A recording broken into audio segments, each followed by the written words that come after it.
Hello everyone, and welcome back to the Fluctus Channel.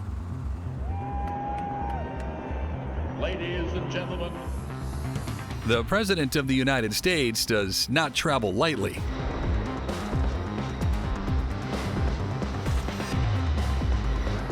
Known as seemingly both the safest and yet the riskiest convoy on the planet, the President often travels in an armored motorcade. The presidential car is nicknamed the Beast due to its size and weight, 8 to 10 tons.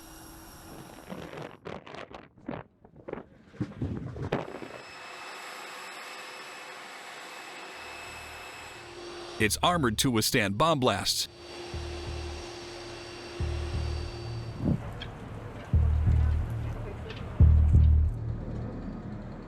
The presidential plane, Air Force One, has aluminum skin fortified to protect against a nuclear blast.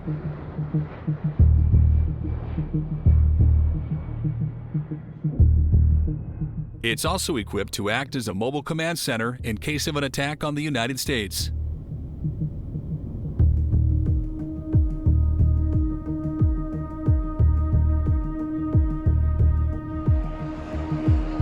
Marine One is the name of any Marine Corps aircraft transporting the President.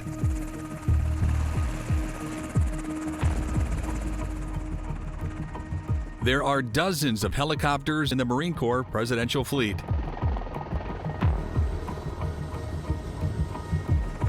But all can be easily identified by their white tops and army green bodies.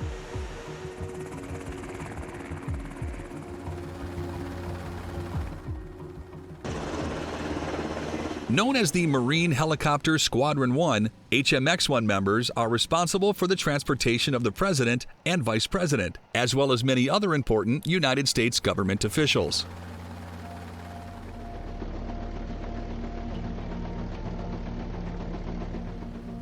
Due to the importance of the job, these Marines must make sure the helicopters are always ready to fly. This consists of frequently testing assault support helicopters and related equipment.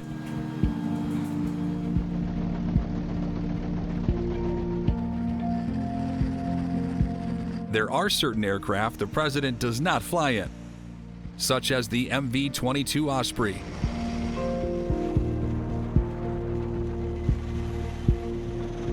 MV-22 Osprey transport White House support staff, Secret Service, and media.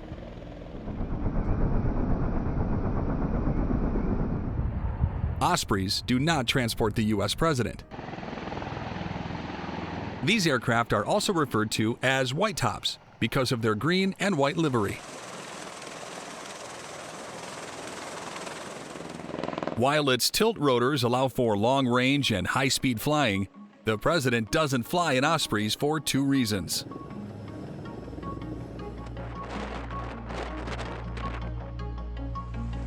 Its large rotors and strong downblast would seriously damage the White House's south lawn.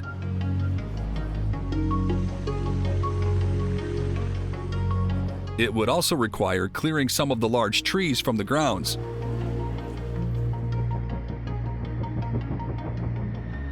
Secondly, in the event of a complete engine failure, a plane can glide land.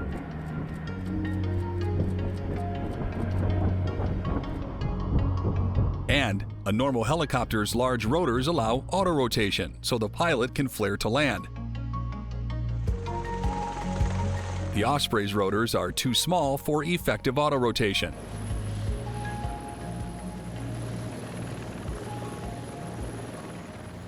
In 2005, a director of the Pentagon's testing office stated that in a loss of power while hovering, emergency landings are not likely to be survivable.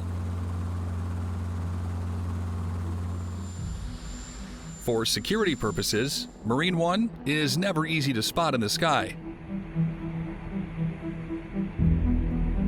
It flies in a group of as many as 5 identical helicopters that serve as decoys.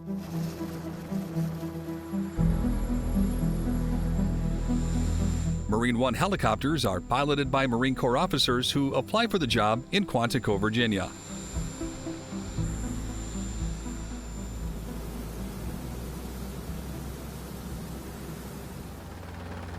Pilots getting to come here, I think, really get to experience marine aviation the way that you thought it was going to be when you're in flight school. You show up as a captain or a major, and once you become qualified in the helicopters, you have the potential to take those helicopters on the road by yourself as the OIC for a trip to, anywhere here in the United States.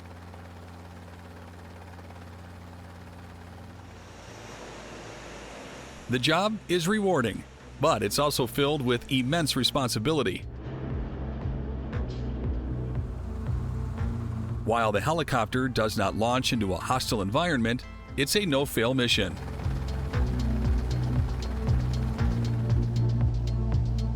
Pilots must carefully consider the weather, the route, and other aircraft in the sky, as well as the landing zone.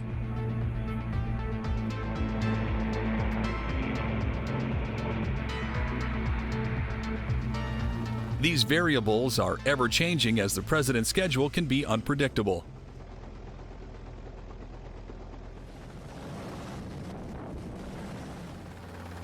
Most Americans see Marine One on TV as it lands and takes off on the south lawn of the White House.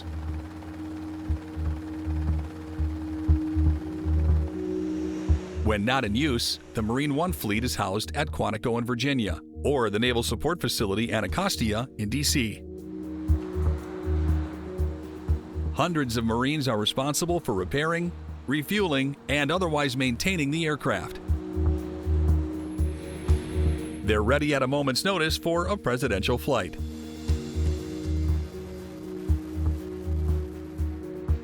For longer distances, the president takes Air Force One. On display at the National Museum of the U.S. Air Force is the very first jet aircraft built specifically for use by the president.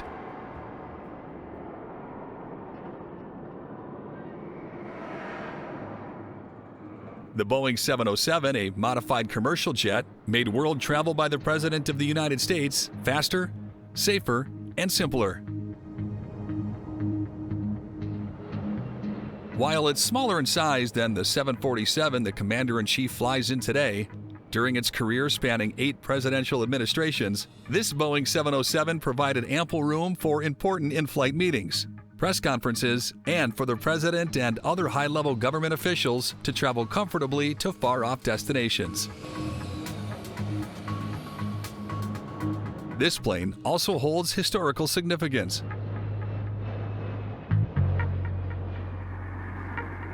In 1963, President Kennedy flew in it to West Berlin, Germany, where he assured continued American support in the face of communist threats and the construction of the Berlin Wall. And democracy is not perfect. But we have never had to put a wall up to keep our people in, to prevent them from leaving us. It's where Vice President Lyndon B. Johnson was sworn in as the new president after President John F. Kennedy's assassination. It's also the plane that carried President Nixon in 1972 to China. The very first visit by an American president to that country. 3 months later, Nixon flew to the Soviet Union to sign nuclear arms control agreements.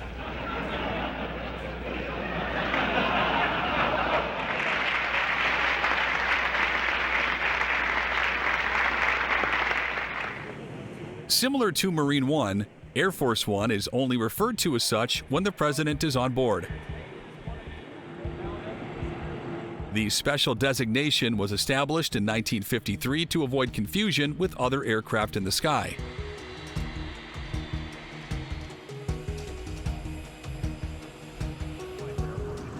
Not that the president's current plane is hard to miss. There are just 2 in the fleet. Both are giant Boeing 747 aircraft. Light blue in color, emblazoned with the words United States of America, and adorned with the president's seal. The jets are an undeniable presence.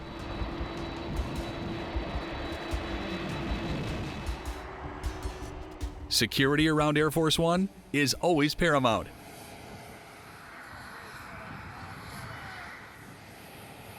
Every Air Force One flight is classified as a military operation. Commercial and private planes are often rerouted or flights canceled, so Air Force One has open and secure airspace.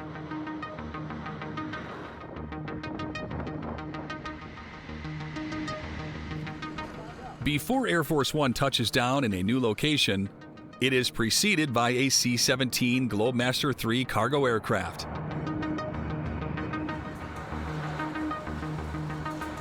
Carrying equipment, vehicles, and weaponry to protect the president upon his arrival. That includes armored vehicles, like the one you see unhitched to be unloaded in this video.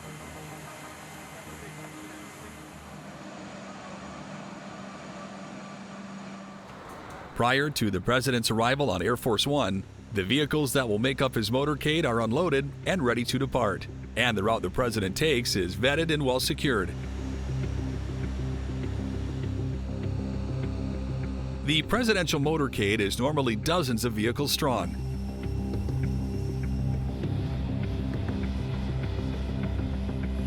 With armored Suburbans flanking the Beast, the president's heavily modified limousine.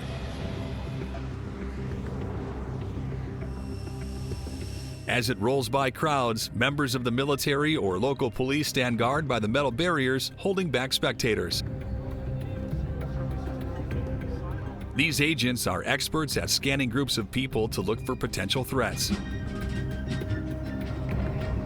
Snipers are commonly positioned on nearby buildings to provide an extra layer of protection.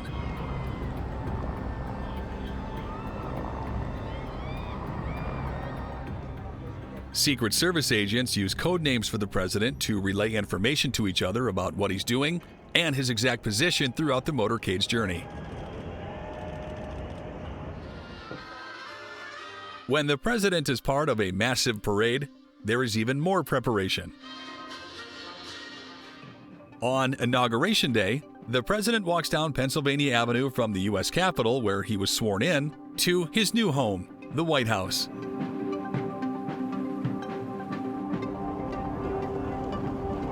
Because the president, First Lady, and their family members are on foot, the Secret Service is on extremely high alert.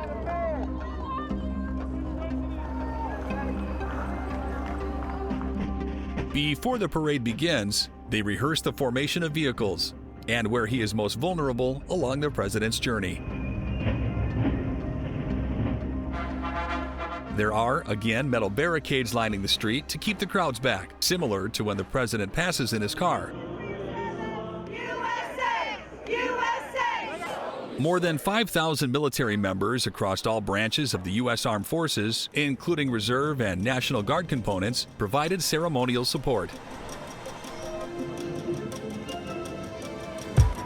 When the President of the United States is on the go, that means go time for all of his security as well. Inside the Beast, the President and his Secret Service are protected from as small an incident as a flat tire to the force of a bomb blast. When in the air on Marine One, the Commander-in-Chief knows that his pilot is among the best trained in the Marines.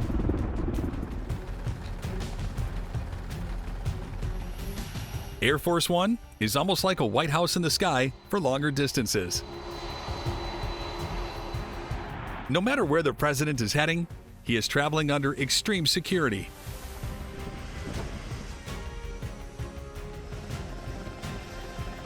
That's the end of this video. I hope you enjoyed it. Make sure to subscribe to this channel so you don't miss any of our new content. See you next time.